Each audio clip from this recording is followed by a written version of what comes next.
rescue and recovery operations, to assist with traffic control as needed, and to provide humanitarian aid wherever we can do so.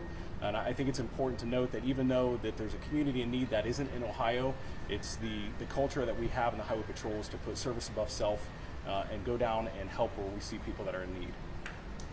What does it mean to you as a team to be able to go and help people who need it so much? I think for us, it makes me incredibly proud to know the caliber of troopers that we have in Ohio that are willing to put their lives on hold to go help those that are in need, regardless of the situation.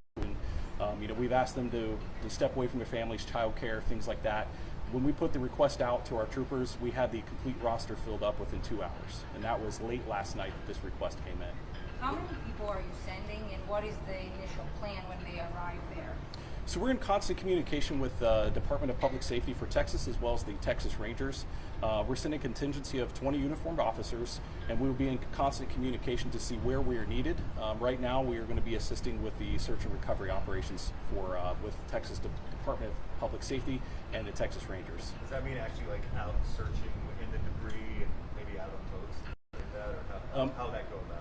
Sure. Most likely we're going to be searching a river basin. That's tentatively what our plan is. Understand that they're getting a lot of resources thrown at them at the moment, so we're going to be flexible and adaptable to what their needs are. But tentatively that is our plan, to go and help with those search operations through the river basin. There are heartbreaking photos and videos on social media. When you see the images of what families are dealing with and what you'll be arriving to, what goes through your mind? Again, it's you said it best. It's a heartbreaking scenario. We want to be able to help. At the end of the day, we're there to provide comfort, and sometimes that's giving people the answers that they're looking for. Obviously, we're hoping that it's more of a search mission rather than recovery. I want to be very careful on how we use the word recovery, because it is still a search operation at this point. And however we can assist, whatever that means, and whatever our state and federal partners in Texas need us to do, that's what we'll rise to that occasion and handle.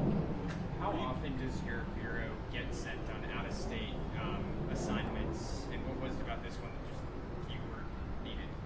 So there's various mechanisms in which we are requested to provide assistance.